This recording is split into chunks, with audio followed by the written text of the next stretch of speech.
Well, hello folks, this is Al Zuccaro. I'm the publisher of BocaWatch, a weekly blog and now a weekly video. This is our first recording of an internet TV broadcast which we intend to do many over a period of time. So what's the purpose? The purpose is to identify our need to have a responsible, sustainable growth in the city of Boca Raton. One of our banner signature slogans is, "An informed citizen is an asset to the community." BocaWatch was established in 2012. BocaWatch offers residents a meaningful, substantive platform to have their voices heard. BocaWatch has grown from a weekly voice directed at a finite group of people, of followers on the BocaWatch official Facebook page, to now over 17,000 followers and a database of close to 11,000 people that receive the BocaWatch email blast every week on Wednesdays. BocaWatch Video is our newest innovation, a weekly internet broadcast in cooperation with WRPBI TV, highlighting prominent issues of concern in Boca Raton and featuring topical community matters, hard-hitting interviews with community movers and shakers, and presenting call-to-action suggestions that encourage a resident-friendly government approach in a developer-friendly government community. Stay tuned. We're going to do some great stuff. And as a parting comment, public sentiment is everything. With public sentiment, nothing can fail. Without it, nothing can succeed. Abraham Lincoln.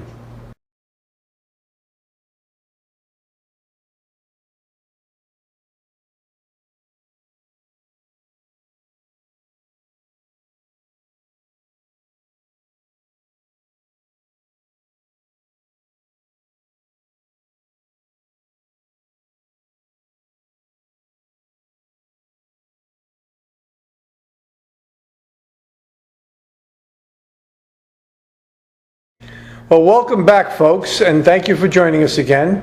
We're going into our first interview, and our interview is with Councilman Scott Singer from the city of Boca Raton, Florida. And thank you, Councilman, for being here this morning. Thank you for having me, Al. Councilman Singer has been doing some very interesting stuff here in Boca Raton. Boca Raton is about to go through a major waterfront redevelopment project, and the councilman has actually taken the lead in that effort.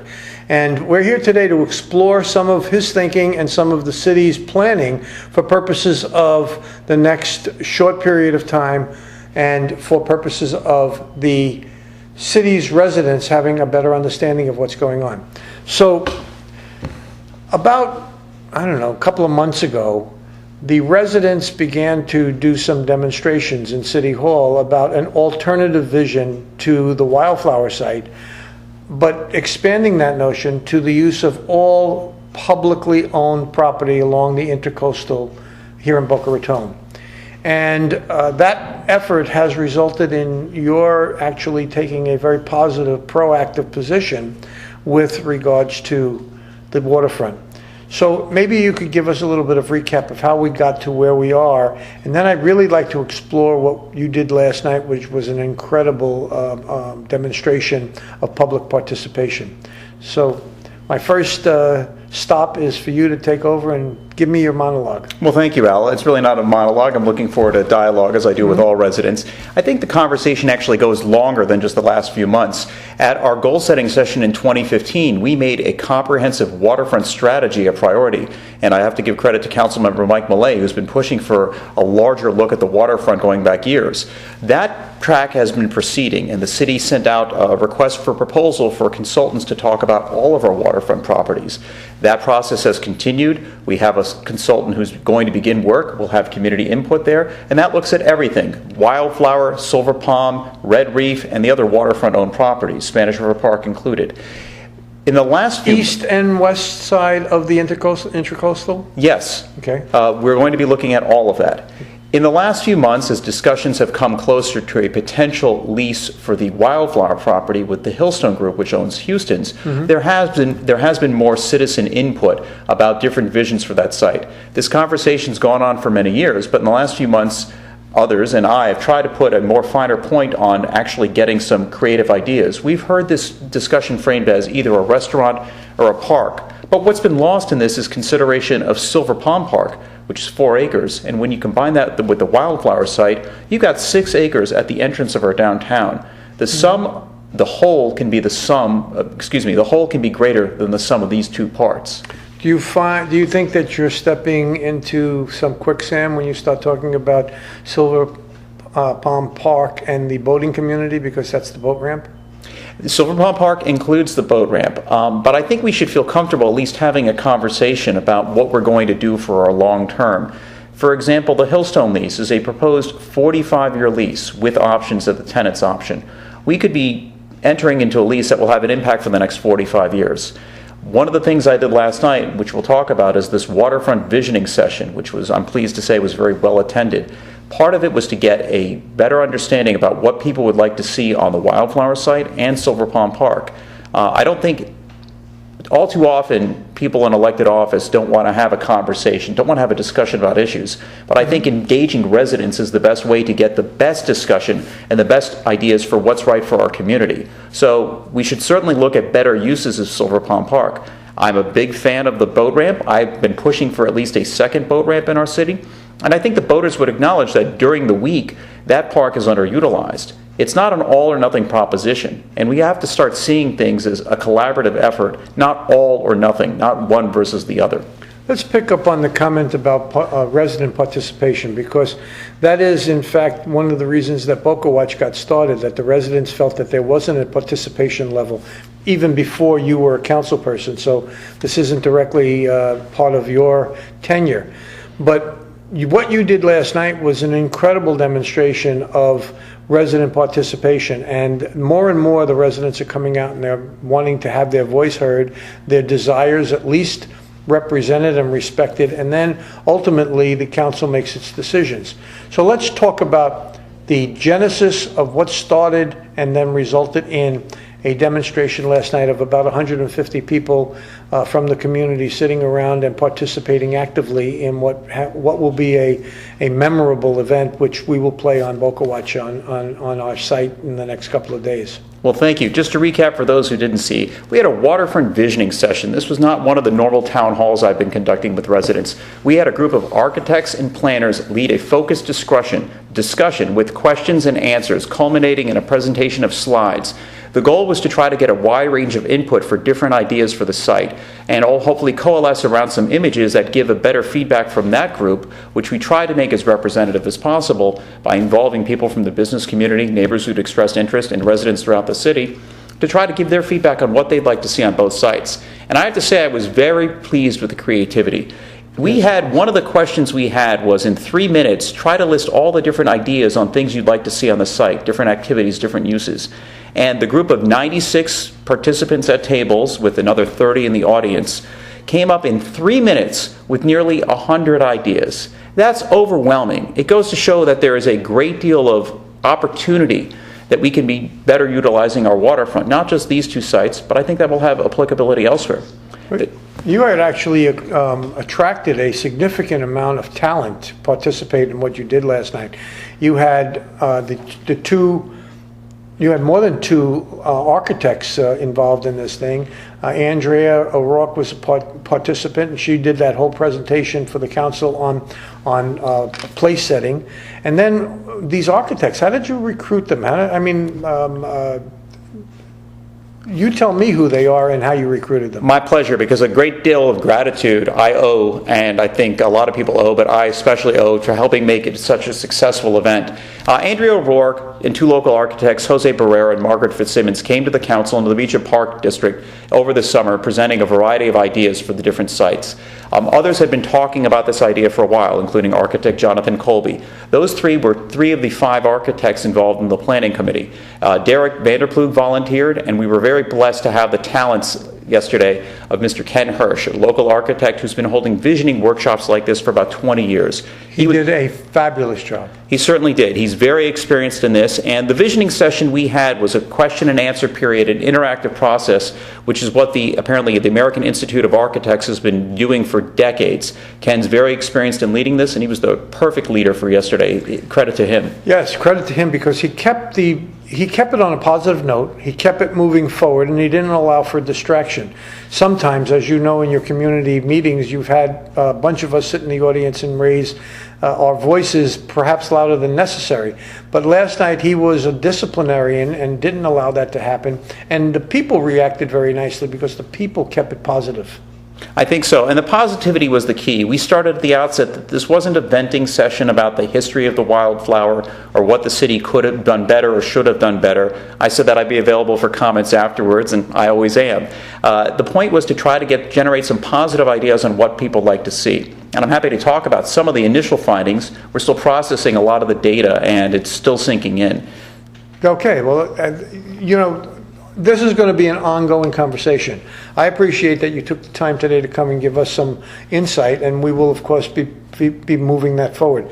The residents, I think, last night demonstrated their pleasure at being asked to participate. Now, you were there last night. You hosted it as a city-sponsored workshop, and now you're in the position where you have to bring it and present it to the other 4 members of the City Council. How do you expect to go about doing that, and what kind of result do you think you'll receive? Well, at next week's council meetings, I'm going to be bringing this up, a summary of the proceedings, talk a little bit about it, and talk some of the findings. I'll show some of the slides of the 86 we presented that got the most votes, try to represent what people talked about. I think it was striking that the 2 most popular slides depicted a wide walkway along the waterfront. Yes. And I think that has lessons whether or not a Hillstone deal goes forward as proposed. The walkway that is part of the current side plan could be widened, and I think you'd find strong support for that. And the concept of a river walk has applicability at our other parks. Regardless of what happens with a Hillstone deal, I think last night's exercise was very useful in getting the conversation started about what we can do to increase the popularity, the amenities, the variety of things we can have on our waterfront. Now, you talked a moment before that there is a effort to do a waterfront study. This effort that you made last night goes a long way, at least, to present to the experts some of the ideas that people have to perhaps influence the way that study begins to take place. How do you see that playing out? Well, I'm going to share this information with my city council colleagues and city staff, and I think it will be useful information for our consultants who are working on the study. And if anything, we've just started the ball rolling in a very significant way on good ideas for our waterfront. All right, switching topics on you. It's election year. You were rumored to be wanting to run for mayor, and now you filed to run for your current seat, which would be your second term in your seat. And I'm sure that I am, and I know a lot of other people are happy that you will be remaining on the council, or at least attempting to remain on the council. Give us your elevator speech for your election, and you've got about 60 seconds to get it done. Well, thank you. It's been a great honor to serve the residents of Boca Raton the last 2.5 years. I think we've made great gains. I pushed for greater transparency and accountability. I pushed for ethics standards. I'm pleased to have worked to preserve green space by taking campaign signs, which I wouldn't be able to use or anyone else, off the medians, pushing for lower taxes, ease regulations for small businesses, and trying hard to attract businesses here. I think what's important for our city is a look at the long-term future of our city. And in everything I do, I'm trying to look at the long-term implications, whether it's a 45-year lease for a Hillstone deal, or whether what we're doing to attract new jobs and new businesses and make sure that our schools and neighborhoods stay safe and livable. I'm looking to continue this work, and I hope people will be supportive of this endeavor. Thank you very much for coming in today. Thank you, Al. Appreciate it. Bye-bye. Thank you.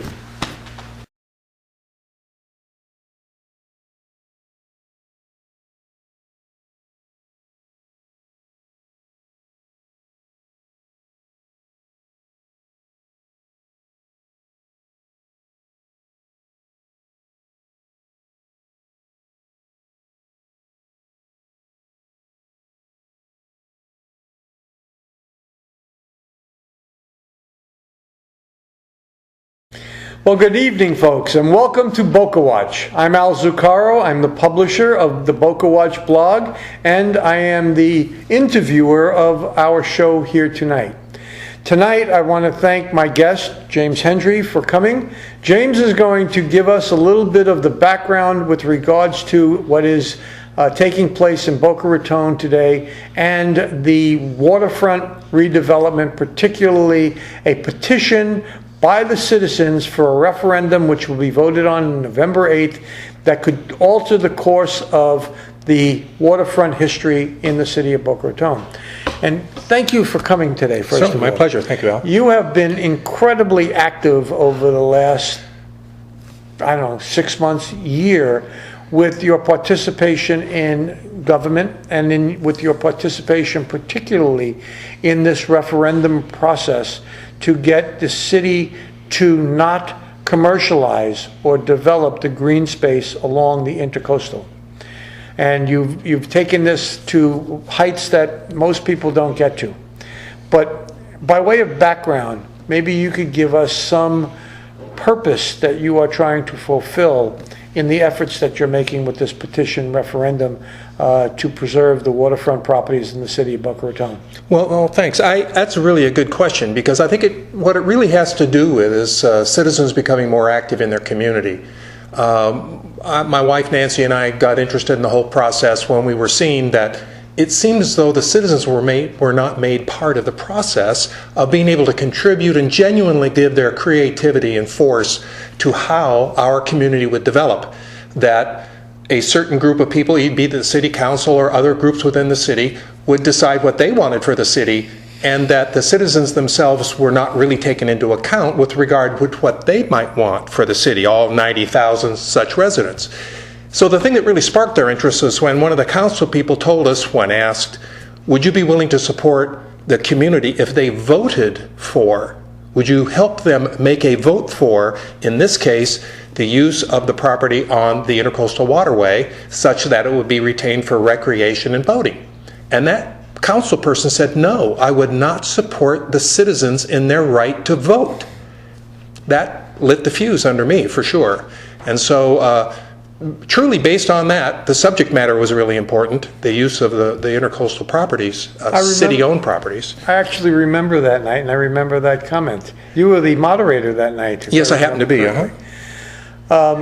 The charter allows for citizens to have an active participation, and you are acting under the power of the charter to bring this referendum forward.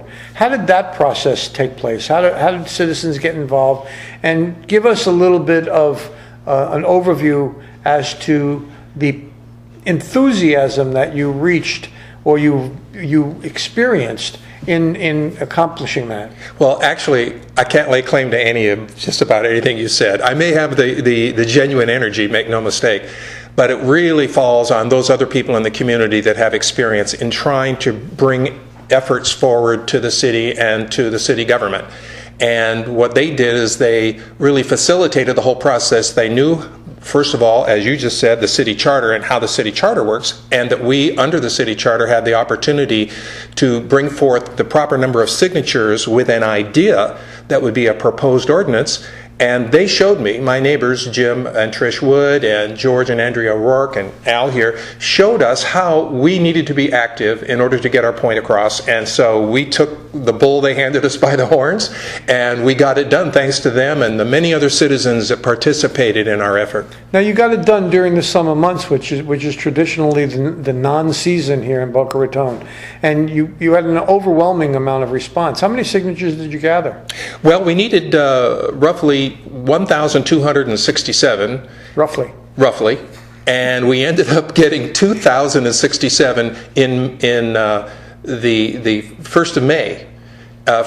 We did it in 28 days, and everybody says, gee, that's really phenomenal, but it was just taking persistence on the part of 70 other people. We didn't do this alone. There were a vast number of people there helping us make this accomplishment. So this is truly a community effort. Oh yeah, very much. Any elected official needs to be paying attention to what's going on with this. Well, if nothing else, this shows this. We know Councilman Singer has been very active in being able to have meetings where he invites the public in so that he can really hear what they have to say.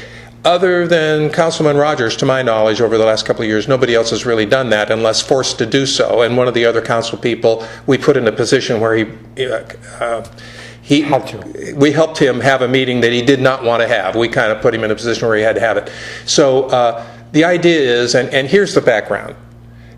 Our biggest issue in any community is apathy on the part of the people. If we see something that we feel is important to get across, talk to your neighbors, see what their feelings are. If you find that there's genuinely in your community a need for something or a want or a direction, you need to get active and partake in it. And that was really what instilled in us this idea to bring this effort forward of Ordinance 5356.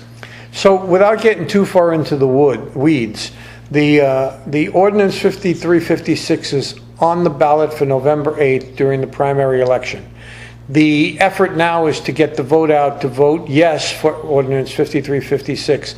I'm sure you have plans over the next 6 weeks to make that happen. Oh, we really do. And we put together, because of our background, my background happens to be in advertising and that, we've gone backed up and we've tried to see what the meaningful date issues are, a PERT chart with regard to now on November 8th. And thanks to BocaWatch, and thanks to other people in the community, i.e. Councilman Singer's effort, we tried to bring the city citizens together and understand that we have to vote. It's our chance to say, what do we want for ourselves? So that's the way the whole process works, and we are gearing up for the election on the 8th. Now, you said that you had 80 signature gatherers working with you to accomplish this over the 28-day period of time. That is an incredible demonstration of people participation and should carry over into future elections. Well, no, I apologize. That was part of your question ahead of time, or just now. But yeah, I think that the politicians in town have to understand that we, the people, and they, as our elected officials, need to work together. It's a harmonious thing. It's not should not be a one-sided effort. And as it relates to the Wildflowers property that was purchased 7 years ago, there was an effort made on the part of the city government and other community effort, other citizen groups, business groups in the city. They had it in their mind that they wanted to see a restaurant and nothing more. And so finally, when the citizens found out that there is an opportunity to make something wonderful and for the people and over time a long-lasting effort, that's what also was a huge initiative. So politicians need to listen up. The people have finally got the idea that if we work together with them, we'd like to work with them, we together as a community can make it happen. It cannot be one-sided. Well, I thank you very much for participating, and I know that you have a lot of energy invested in this project, so I commend you for that. You mentioned a couple of other people. You mentioned Jim Wood and Trish Wood, and you mentioned Andrea and George O'Rourke. Could you give us a little bit of how all six of you gel together? I think it's a common interest thing. It's one of those things, maybe call it birds of a feather or whatever you want to say to it. We're frustrated citizens who feel that we have more to offer our community. Remember this, with the likes of us and even Mr. Zuccaro here, we get nothing, zero, from our participation in what we do to try to make Boca Raton a better place. You have to ask yourself, what about the other side? The other side, they profit. They profit by getting bigger buildings and getting more rent. They profit by all kinds of tax breaks. They do all kinds of things in order to make it profitable for them. We get no profit out of it. We just want to see that Boca Raton is a wonderful place. So our motives are totally, totally different. But our other motive is what we see going on in town, hey, by any stretch of the imagination, it isn't right. It's improper. And we're trying to change that, and hopefully our elected officials will say, you know what, we'd better step up and do a better job working with the citizens to figure out what's right for Boca Raton. Sounds like the birth of a politician, if I ever heard one. Thank you very much for coming in today. Got it. Thanks, Al. Appreciate it.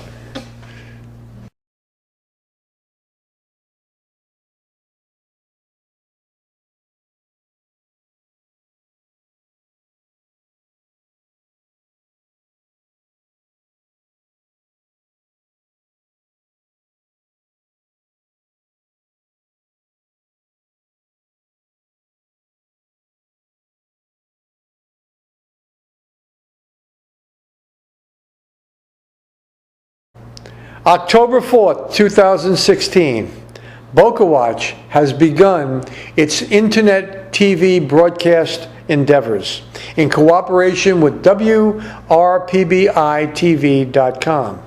In just 3 short years, BocaWatch has become a dependable information source for residents of the greater Boca Raton, South Palm Beach County area.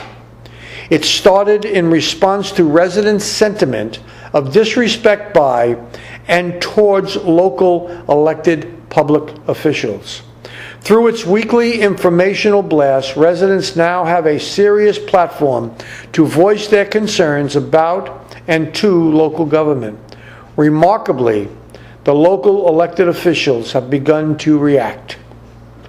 Changing a government's culture is no easy task. Getting elected officials to take the residents' voice seriously has been and remains the key. BocaWatch has advanced that change. Through its reach and its ability to get the resident to participate, a difference has been realized. In furtherance of this effort, BocaWatch will be producing this weekly internet TV show. The show will air every Tuesday evening at 6:30 p.m. Eastern Standard Time on www.wrpbitv.com. Excerpts of this internet broadcast will be put up for viewing on the BocaWatch site, www.bocawatch.org, for our readership to view. Hot topics coming in the near future include, but are not limited to, the waterfront petition, the Meisner 200 downtown development project, the 1-cent sales tax referendum, the 770 Palmetto Park federal lawsuit, the planned mobility changes, the military trail increased density, and many others.